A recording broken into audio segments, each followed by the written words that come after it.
One button. I'm sorry. But I don't want to be an emperor. That's not my business.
The kingdom of God is within man, not one man nor a group of men, but in all men, in you. You, the people, have the power to create machines, the power to create happiness. You, the people, have the power to make this life free and beautiful, to make this life a wonderful adventure. Then in the name of democracy, let us use that power. Let us all unite. Let us fight for a new world, a decent world, that will give men a chance to work, that will give youth a future and old age a security. By the promise of these things, brutes have risen to power, but they lie. They do not fulfill that promise. They never will. Dictators free themselves, but they enslave the people. Now let us fight to fulfill that promise. Let us fight to free the world, to do away with national barriers, to do away with greed, with hate and intolerance. Let us fight for a world of reason, a world where science and progress will lead to all men's happiness. Soldiers, in the name of democracy, let us all unite!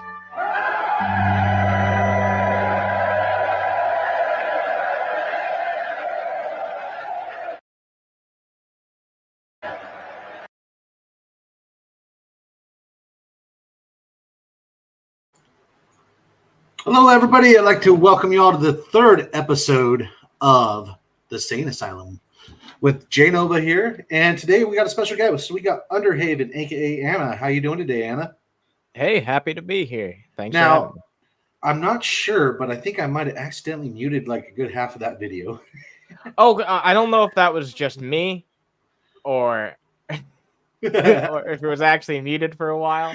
But I'm pretty sure it was. oh man. Oh well, hey, it's gonna happen. I haven't been on in well over a year. You know, accidents are gonna happen, so we'll take it as we take it.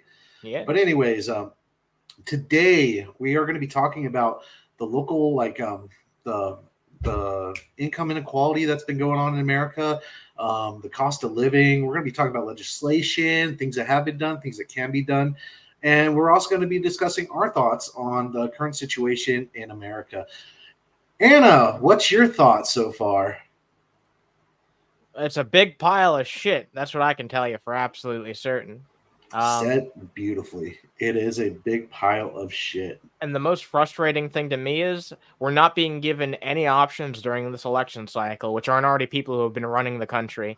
So we already know how they're going to govern, and I'm not particularly impressed by either one.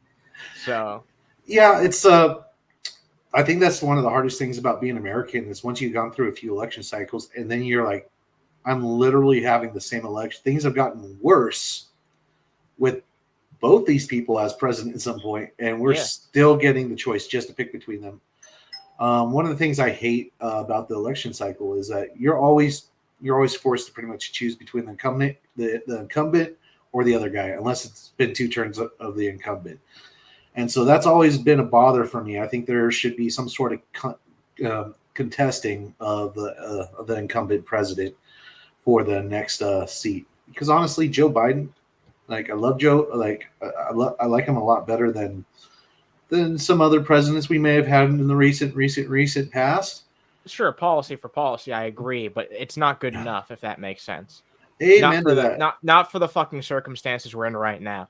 Maybe a decade ago it would have been acceptable, right? For the circumstances we were in, but for where we are now, we need way better, No, fast. You know, we need a Winston Churchill. We need we need a JFK or a Franklin Roosevelt, something an along those FDR, lines. yeah, An really an FDR. FDR, yeah. No, we definitely need FDR. And what did FDR do? He dismantled he dismantled all the monopolies, and He took on big business, yeah. he made unions viable, and he basically made it so the little guy had a fighting chance. He was the champion for the little guy. As far as presidents go, now we just have the puppets for the big guy in office, in all the important seats, and they all say that they care about us. They all bring that one person with the sob story on stage during the campaign. This is Sarah from blah blah blah, Wyoming, and she's a single mother, and tries to show that he's human. But at the end of the day, they're all disconnected. They all either they're all paid off, or it's just too much of a hassle to try and deal with the resistance to any real change. There's so much red tape. Yeah, I mean the actual people who are trying to make real change in legislation are so few and far in between. We can actually talk about something later. I don't know if you prepared this, but Bernie's been trying to pass that bill for a 4-day work week with no reduced pay. Ooh, a bill for a 4-day work week with no reduced pay. Now, would it be like 10-hour shifts or anything like that?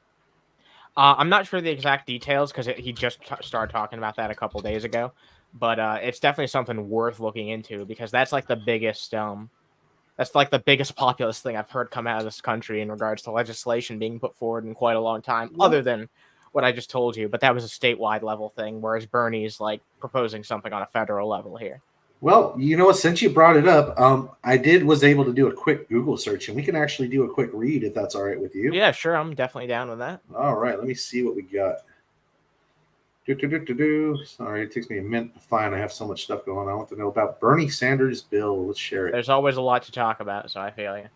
Okay, so what to know about Bernie Sanders' bill for the U.S. to adopt a 32-hour work week. A 40-hour work week has been standard in the U.S. for more than 8 decades. Now, some members of Congress want to give hourly workers an extra day off. Oh, that's fair. They pretty much take 6 months off at a time. Yeah, that's true. Senator Bernie Sanders, far left independent from Vermont, pardon me, this week introduced a bill that would shorten to 32 hours the amount of time Americans would work each week before they're owed overtime. So this is essentially altering when you'd be given overtime. Yeah, I get that. That's interesting. I think that would be nice, dude, to have a pretty much guaranteed 8 hours of overtime every week. Yeah. Given advances in automation and artificial intelligence, Sanders says U.S. companies can afford to give employees more time off without cutting their pay and benefits. Very true. Critics say that mandates shorter work weeks force many companies to hire additional workers or lose productivity. That's not true. You just keep the same workers for 8 hours, and instead of paying another person the 8 hours, like a full 8 hours, you're only paying for half of those 8 hours, half of another person's 8 hours. People are going to be willing to work 40-hour work Exactly. weeks. Yeah, and even if you do have to hire additional people, I don't know why these type of people who are critical of this would be criticizing that, because that just means there's more jobs out there. Yeah, well, let's add jobs. There's a but they preface it, well, employers will be forced to. So that's their way of taking something that's sweet and turning it bitter. Well, we And need it to was turn like, more jobs into actually, workable ones that people can do for a sustainable amount of time. well, yeah, well, like, and if you can't afford like the extra, like, just basically paying the same employee an extra 1/2 for 8 hours, what Your kind of business has employer are bigger you? issues. Yeah, like, honestly, most businesses, their biggest bills are not employment or anything like that. It's like procuring goods, or like That's true. paying for utilities. I remember when I worked at a certain, we'll call it Blows, even though I don't really have that too many bad experiences there. But I worked for a hardware company called Blows, and I remember I asked them. I was like, oh, what was the electricity bill run for this place? They're like $500,000 a month or something crazy like that. No, don't quote me on that. It might have been 58,000, and I might just in my mind added a zero, but it was like something crazy where it was like far more than they were paying everybody at the same time, and that's just for electricity. Just for electricity. Now, in 2022, a team of university researchers and nonprofit 4-day global. And didn't they do something like this in Europe for a while? Yes, this has been introduced in some other countries. No, it's fine. Yeah, no, this has definitely been introduced in some other countries. It's been proven to work on a smaller scale. And you know what? Maybe this, I find it hard to believe this wouldn't work on a countrywide scale. But maybe if people are really concerned about that, let's try some of this shit on a statewide level and see how it works for various states. Because we've seen numerous stuff that's worked on a statewide level that is slowly taken over other parts of the country. Originally it was just fucking Washington and Colorado that legalized weed, but a bunch of fucking states have done it. Now I think we're quickly approaching the majority of states in this country having legalized weed. It's profitable for them to do so. It promotes people's ability to choose and personal liberty and all that business. And plus, weed ain't that bad for you. You know what I mean? It's probably one of the healthiest vices that you can have. I don't think the only thing that's bad when it's bad for you is when you decide to do something stupid like drive high or something stupid. Yeah, exactly. As long as you treat it like how it needs to be treated, then yeah, there's nothing irresponsible about it. It's better than alcohol, and alcohol is perfectly legal. Yeah. Like, you can kill yourself with alcohol. I've had a few friends that did it. I would argue it's like even less harmless of a vice than drinking coffee a lot, and that's something that's perfectly legal everywhere. Same with alcohol. As long as you're an adult, you don't even have to be an adult to drink coffee, and that can be a massive fucking addiction. Well, caffeine makes meets the technical standards for being a Class A drug, I believe it is. It is strange how it's not like regulated like one, though, isn't it? I would say it's strange until like I realize, I know how this shit goes down. Yeah, oh yeah. Yeah, just like big tobacco, there's probably fucking tons of corporate interests that are like, how much we've invested in these fields to pay people slave labor to harvest these cocoa beans. There's no way that you're letting our industry get crushed. Like, there's always corporate interests, man. But I don't want to get too wrapped into that. But you want to know what's funny? I truly believe that if corporations had the same power today that they had when fucking children were working in mines, there would still be cocaine in our Coca-Cola. Yeah. Oh no, definitely. Especially if we didn't have people. I wish we still had people like this who were willing to take the fight to corporations. But if we didn't have people like FDR, imagine how much worse our fucking country would be. Even fucking Teddy Roosevelt, who I think was a fucking Republican. Like, Republicans used to do this shit too. They used to go up and fucking take the fucking bat to corporations. I miss when they would do that. It's like now it's almost nobody doing that. Like, well, like they're just hanging out like on the golf courses and stuff. And I live pretty close to a pretty influential and you see them when you're out there. You're like, oh, they're just like hanging out and shooting the shit and all that, and they're buddy with all of them, and they're taking favors. That's why fucking Trump said that he would put Hillary in prison, and immediately after he fucking won the election, he was like, you know what? She's fought hard. I'm not gonna put her through that. She's been through enough. Immediately, the fucking rhetoric changed. Almost fucking immediately, the rhetoric changed. As much as I didn't agree with it, even though I didn't agree with it, like, I'm like, bro, stick to your guns. Like, how much of the wall did he really build? And barely anything. That thing was a glorified fence.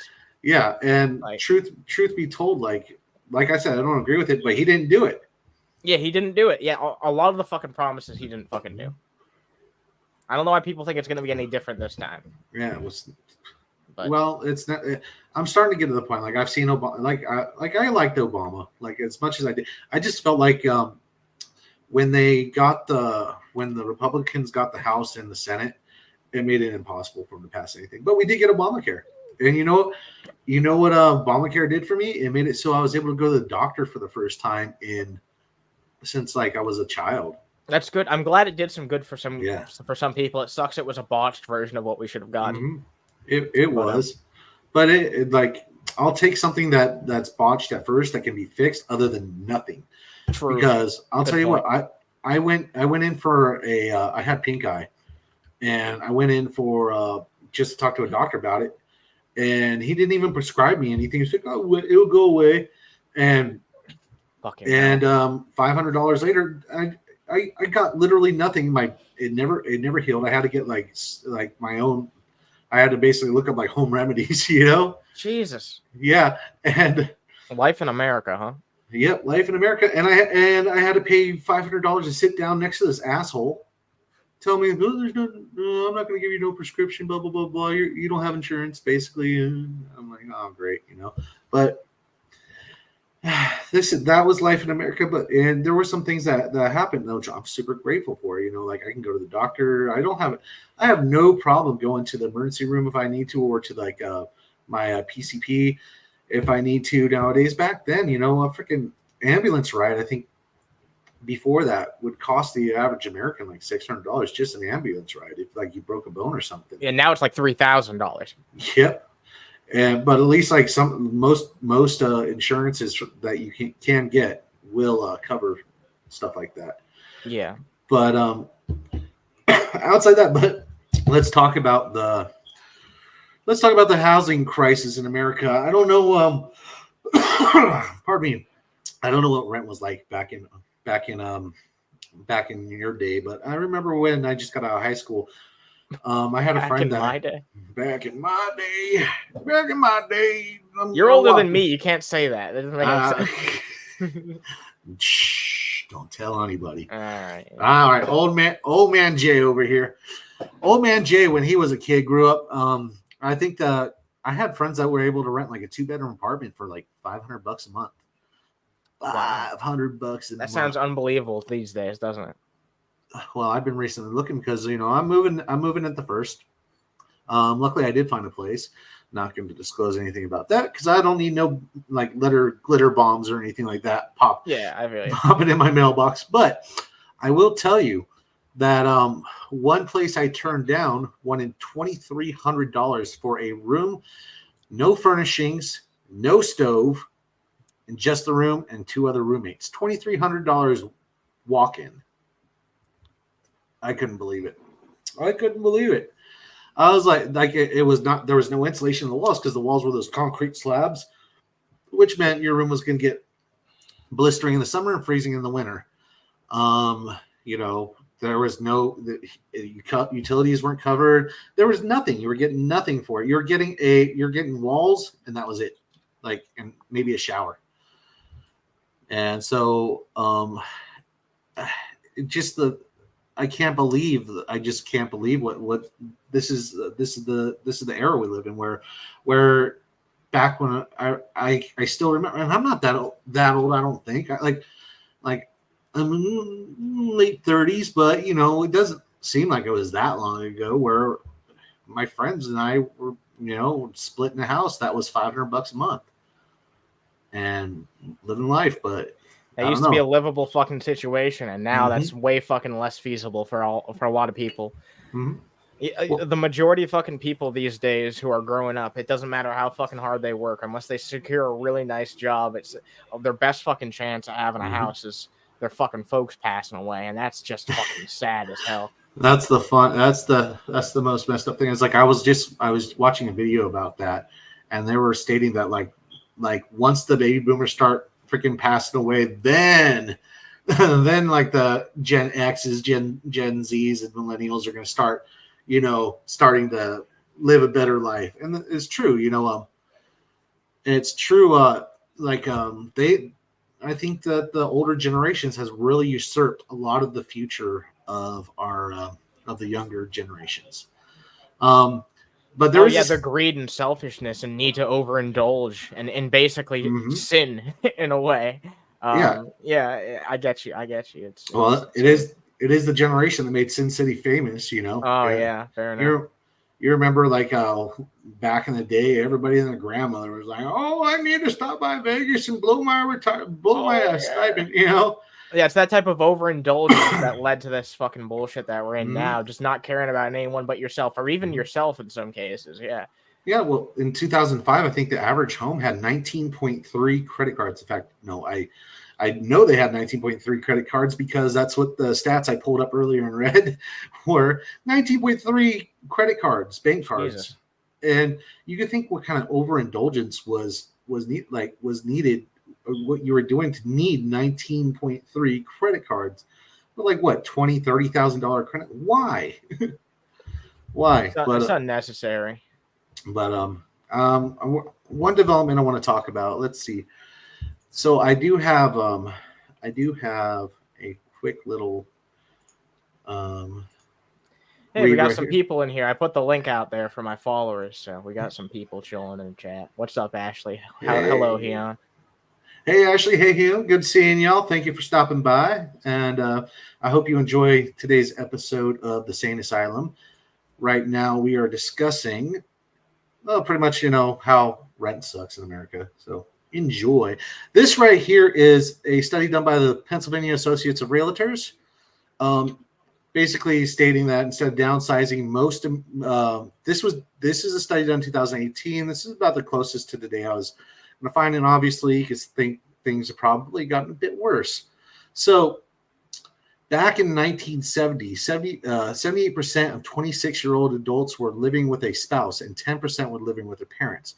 2018, 20% of 26-year-olds lived with a spouse, 30% live with parents. 2018, 30% live with parents. So this is coming to the one thing I've noticed going on is the roommate situation in the world. I Yeah. remember my parents always had their own place, whether it was an apartment, whether it was their own home. Everybody I knew growing up had their own place, and now right now I don't know anybody that doesn't have a roommate. I don't know anybody that doesn't live on their own, That's a good have a point, roommate. man. I It's don't think weird. I do either. I might have to actually think about that. Right? Like all my friends have a roommate. All my friends, like I have a couple of friends that live with a parent still. The age of the bachelor has died, dude. It really has. There's no bachelor pad no more, dude. Yeah, there Like isn't. my bedroom is the last bastion of the bachelor pad.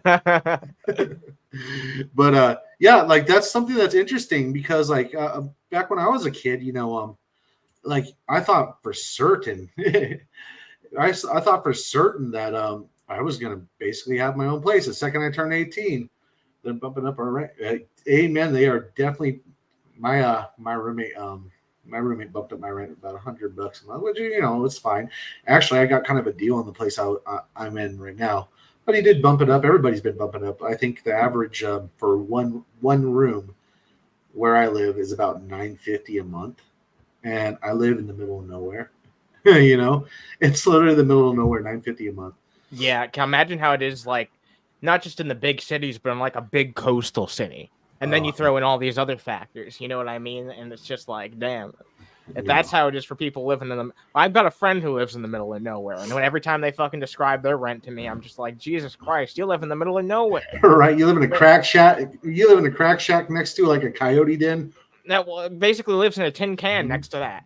Like I don't understand how some of these people living where they live Like the have tin it so can. bad. The tin can is like the reason for like we got to maintain that tin can. So like yeah, an that extra tin 75 can. a month.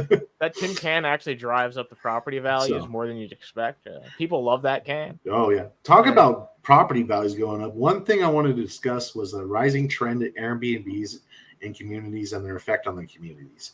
So I'm going to ask our chat if anybody wants to chime in. Has anybody seen any like increase over the past like 5 years in Airbnbs into rent control territory in a few months? Nope. Rent control. I love rent control. Like I live in California. Obviously, like honestly, rent control helps out, but every year they're gonna raise it that 10%. But yeah, talking about Airbnbs and their affecting communities, because I actually recently worked a job where I worked with a bunch of Airbnbs, and it really brought into light how many there are out here. I live in a town that has I want to say, let's just say I live in a town of like about. Hold on, let me look up the population real quick. No, y'all can't see where I live. Don't be too specific. People reverse engineer that shit and be like, "Wait a minute, there's only like 5 cities in the entire place that has like this many people." So. Well, we'll say it's between 15,000 and 25,000. There's a number between there that would be all right. Yeah, not that large at all. Yep. So 15,000 and 25,000 people. You know how many of the homes? Those are people. They're not the single. You know how many homes in my area are Airbnbs? How many? I'm going to tell you that right now, as of last I checked, which is about maybe like a month or two ago, there are about, I don't want to say it too, between 15 and 2,000 Airbnb properties. Jesus, no way, dude. Mm-hmm. Between 15 and 2,000. Let me just make sure that's accurate.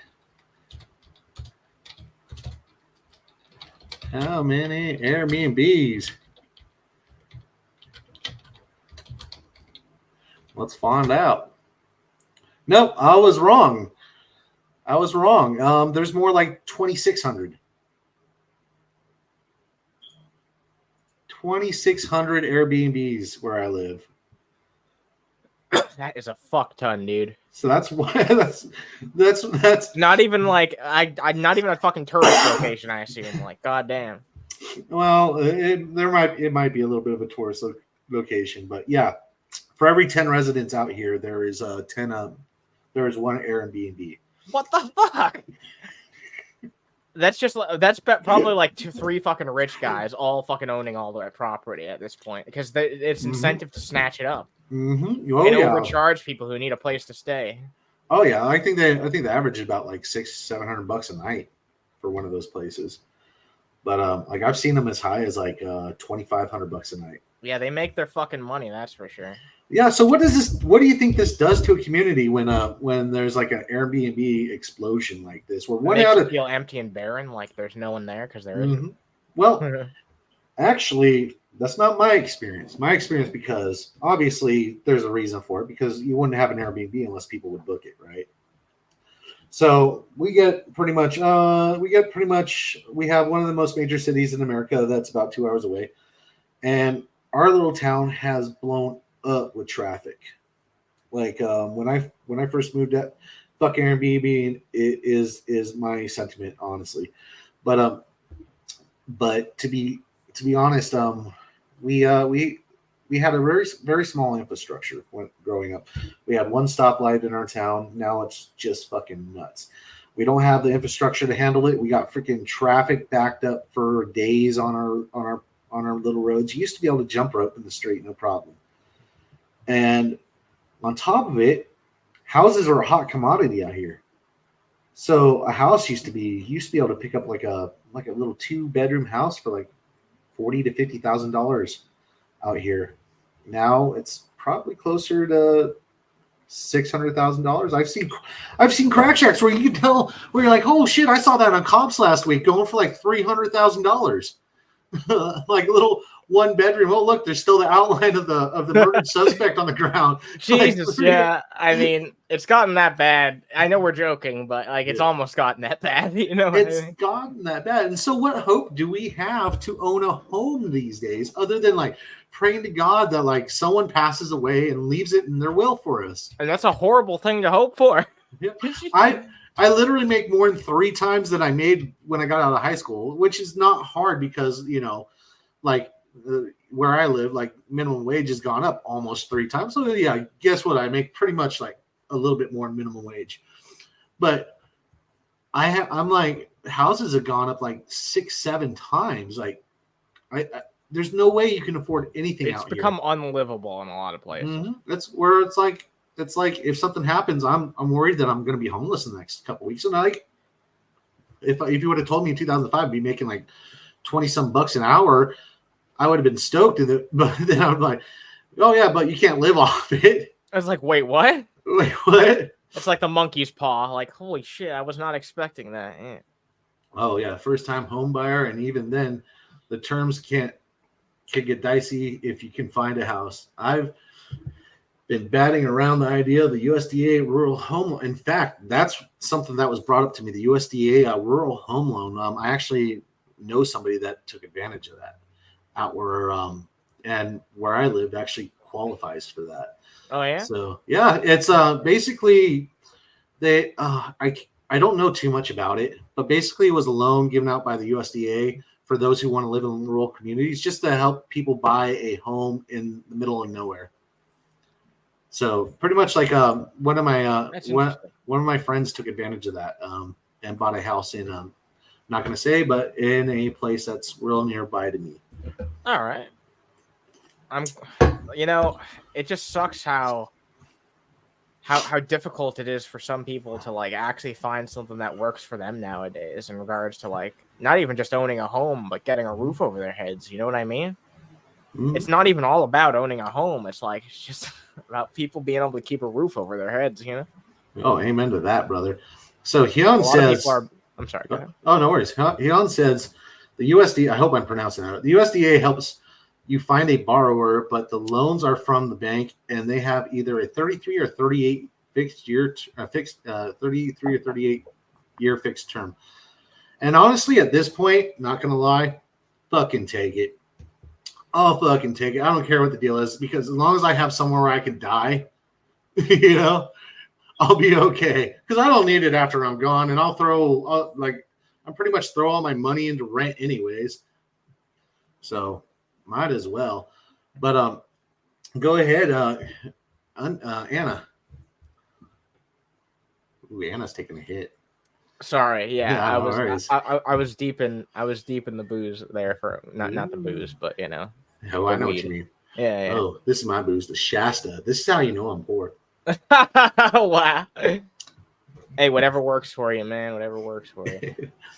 But you were talking about legislation in the pre-chat. So yes, I was.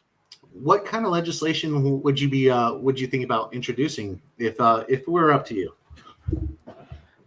There's so many simple things that it comes down to. For me, like a big thing is I'd like to see more emphasis on like actual infrastructure to not just make cities like better in terms of like sidewalks and roads and all that shit, but also like make more walkable cities. I'd like to see more of an emphasis on being able to more easily get around the country. There's definitely like a lot more alternatives that we could be having, especially when it comes to like these larger megapolises, I believe people have started calling them. Yeah. I understand like throughout the whole country, it's going to be difficult to get like high-speed rail, like going around, literally all across the country. That would take a long time to actually implement. But bit by bit, you can start to like connect together these like big cities, like on the East Coast. That'd be a good place to fucking start with things, I think. So that's one thing I'd like to see, starting with that at least. One thing you kind of inspired something I was thinking was easy public transportation. Like what are some of the things that cost the Americans the most? Your housing, your transportation, yep, and your food. How can we alleviate these costs? Exactly. What to focus on, yeah. So transportation, like you go to England, you even go to Canada. One of the like almost no one drives a car.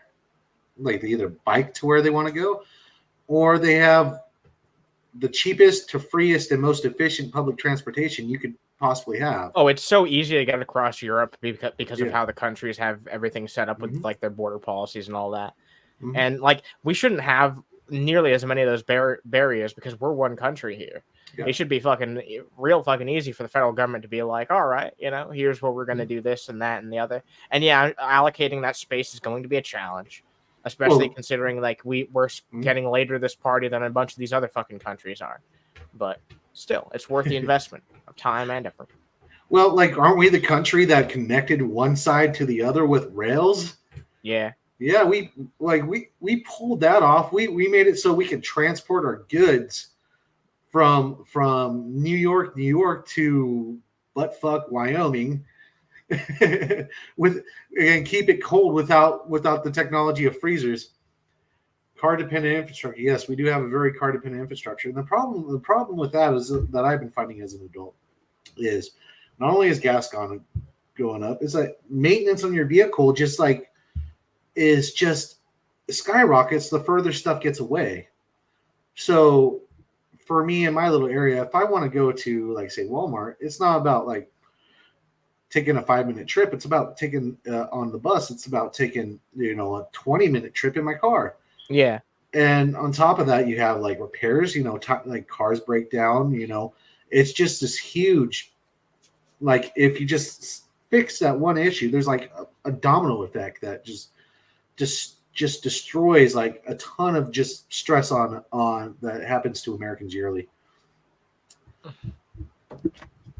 But I was also I'm sorry, my brain just went. I'm trying to read chat. It's all right. Sometimes it takes a moment. I feel you. Yeah, it's about the same to take a bus out here. It's about the same. Now, is that like a day pass, or is that like a one, like you just pay then you're on? It's good, but the immense amount of urban sprawl over the last 14 years, the routes suck. Yep, buses are not fast. Takes 2.5 hours. They're not made to be efficient. No, they never have been. No, but they could be. That's the thing. Yeah, it could be an actual alternative, but because of the stigma around it, it'll never be better. It's this weird self-fulfilling prophecy, isn't it? Well, I lived in Washington, D.C., and getting around was easy. It was far faster to go by the metro than it was to drive from Washington, D.C. to Alexandria, Virginia. You would just like pay like $2, hop on the metro, and next thing you know, you're in Alexandria, downtown Alexandria. And it would. Most cities don't have something like that, like a metro or anything like that. I don't see why we couldn't just throw one up. We spent so much money on making, like in my town at least, we spent so much money on just like making sure the tourists have all their little like fancy gift shops and like are able to go to where they want to go because it's a tourist attraction. But we can't have like a metro system. I don't get it. Like. It doesn't make sense to me. It's really basic stuff that, like I keep saying, there are things that a ton of people agree on that hypothetically both fucking parties should be able to agree on. Yep. But they're too busy batting back and forth these partisan issues that'll never go anywhere. Or maybe they will in like 10 fucking years from now. Maybe in 10 years from now, someone's mind will be changed. But I see so much focus on issues that are not going to change for the time being. Meanwhile, there's shit that the vast majority of Americans agree on that we can't get any damn legislation on. Because not only that, because this obsession with packaging together legislation too, that has no correlation with each other. Because they try and get these things passed in like big bills all at once. And that allows a certain fucking legislation to have a stigma attached to it that doesn't need to be there. Yep. Well, you're talking about legislation. I believe there was some legislation that happened in Stockton, California, and we're going to go on to some other legislation. California. I'm sorry, I got to look it up real quick. I believe UBI was actually passed. There was an experiment in Stockton, California for UBI. $500, no strings attached, stipends, pays off study fines. So let me find it for you. Share screen. Let's take a look at this real quick, if you don't mind, good sir. All right, let's take a fat look at this. A high-profile universal basic income experiment in Stockton, California. Now, if nobody's from California, I can tell you Stockton was like was rated the worst city in California for years and years and years and years, which gave randomly selected residents $500 per month for 2 years with no strings attached. Measurably improved participants' job prospects, financial stability, and overall well-being, according to a new release study of the program's first year. This is brought to you by NPR.org, by the way. Stockton Economic Empowerment demonstrates that Seed was founded in blah, blah, blah, blah, blah. Give 125 people living below Stockton's minimum household income the unconditional monthly stipend. A study for the period from February 2019 to February 2020 conducted the team's independent. No, don't do that. Independent research determined that full-time employment rose among those who received the granted income and their financial, physical, and emotional health improved. So let's gather our thoughts on this, because this is something Andrew Yang has been preaching about, and this is something like that we do have it's not the biggest sample size in the world, 125 people, but it is Stockton, California, and it does look like there were results. What do you think, Anna? Yeah, I mean, every little burden that you can take off an individual citizen is going to empower them in some way. Now, there are more intelligent ways in which you can go about doing that. And the best way to do that is to find ways that will also bolster the economy. And the truth of the matter is that UBI is just one of them. Yeah. We can start on a smaller scale, obviously, see how it fucking works. But I think that it would really do a lot for the economy. It would do a lot more to get like money into the hands of the average person that's been hoarded by the wealthy elite for the longest time. Uh-huh. Well, I agree with that. And you know what I think would be to make that even sweeter is if we took that from a tax increase, we did it on the wealthy. Yeah, definitely. That'd be a great combination. I think now, don't quote me on this. I think the wealthy beyond like $250,000 a year is only taxed like 25-30%, something like that. Yeah. But that's about what I'm taxed. I did my taxes recently. That's about what I'm taxed. So they're getting taxed the same amount. But like if I go, I'm not getting. I don't know. Let me check. I don't want to be stupid here. All right, what do the top tax bracket get? Ashley says packaging legislation is to distract you from the bad shit with the good shit. It makes it easier to defend bad bills. Yeah. Yep, that's exactly that's happened many times. Yeah. Let's see what they're. That's what happened to that one bill that Bernie voted for that everyone doesn't like that he did. But Yep, 37% is the top tax bracket, and that's after $578,000 or more. So right now, I'm probably getting taxed about 22%ish. Yeah. So like, they're only getting 15% more than me. Like Warren Buffett, freaking Bill Gates, all of them. Donald Trump is getting taxed 37%, while I am getting taxed 22%.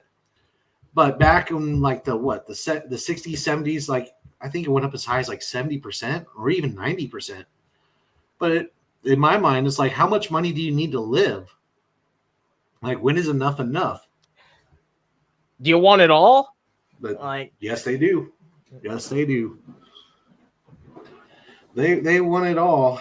I just want them to just throw 10% at them, and then with that 10% fund UBI. You could do that for the whole country if you just instead of 37, 47. 50, some people were taxed like 90%. Yeah. And you notice, like, you read stories like the CEO of companies only made like 30%, like 3 to 4 times like what their average employee made. Now they make like what, 300 to 400 times more. Yeah, it's an fucking insane disparity that we've been seeing. And I've seen it. I've worked for companies that like they would start out small and they grow, and the next thing you know, like they're making all this money. And you know what happens? You know what happens to the companies that do stuff like that?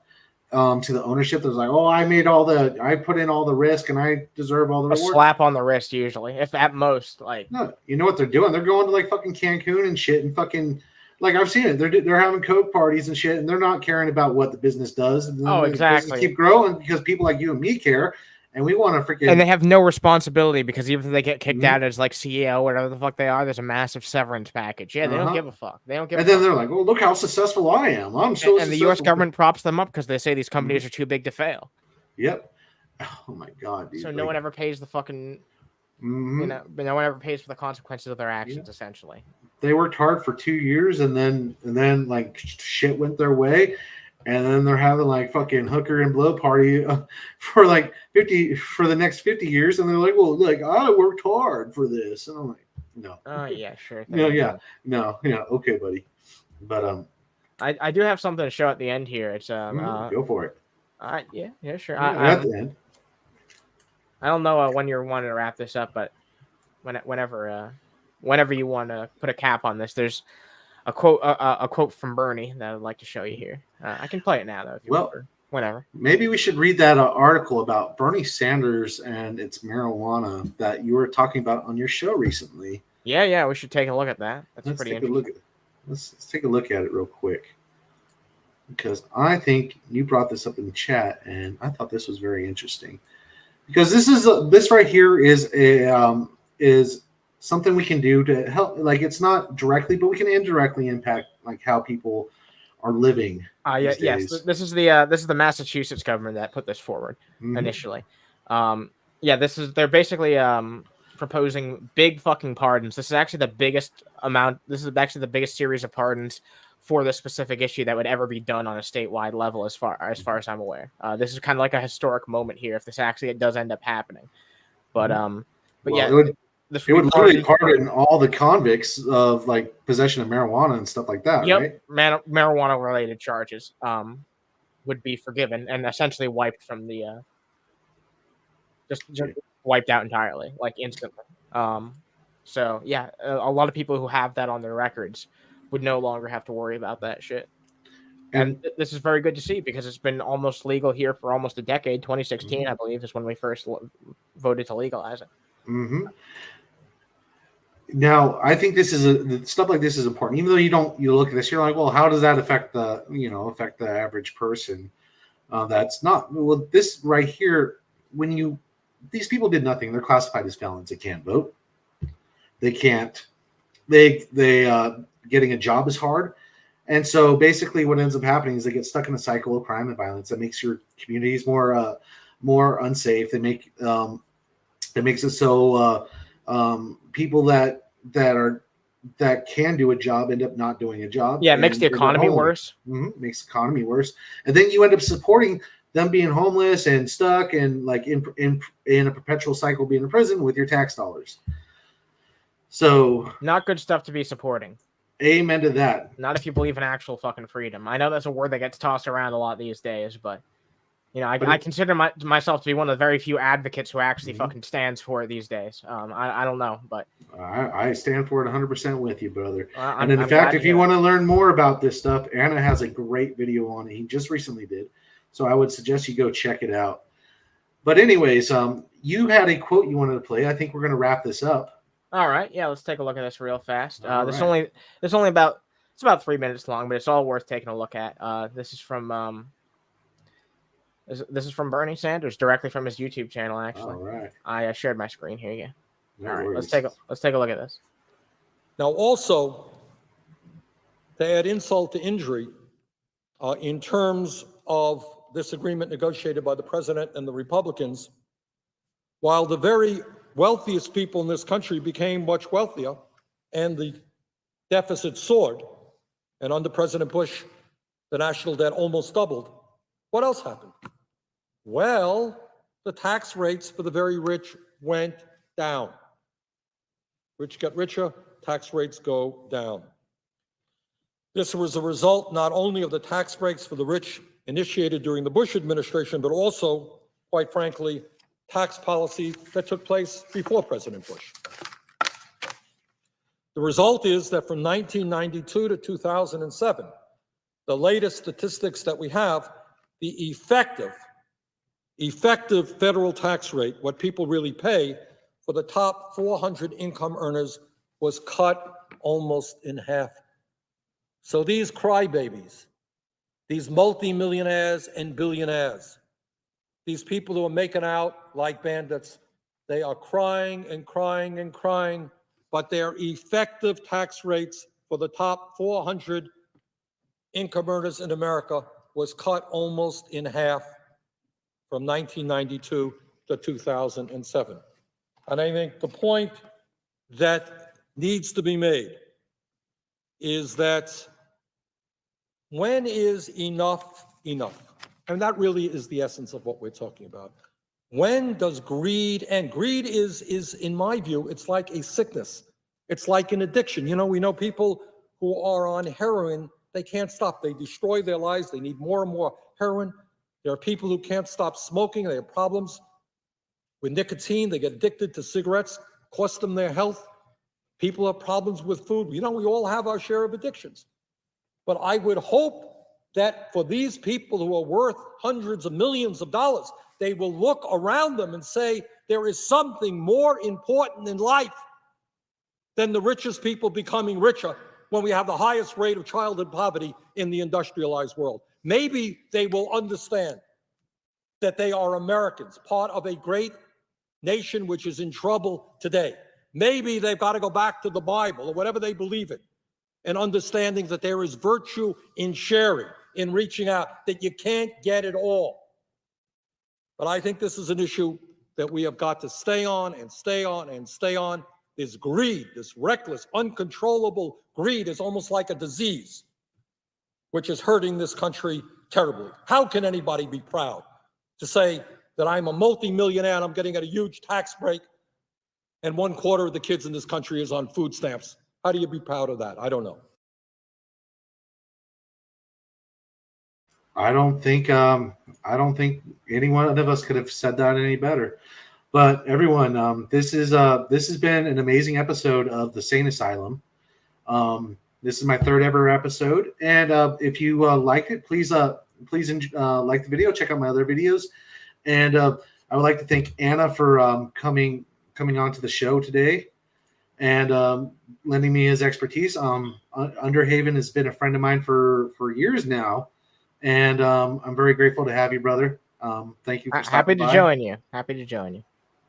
Please, if you haven't seen any of his stuff, even though I'm pretty sure everybody here has seen his stuff, but please, if you haven't, check out his videos. It's amazing, good stuff. Once again, thank you so much, and you guys have yourself a great day.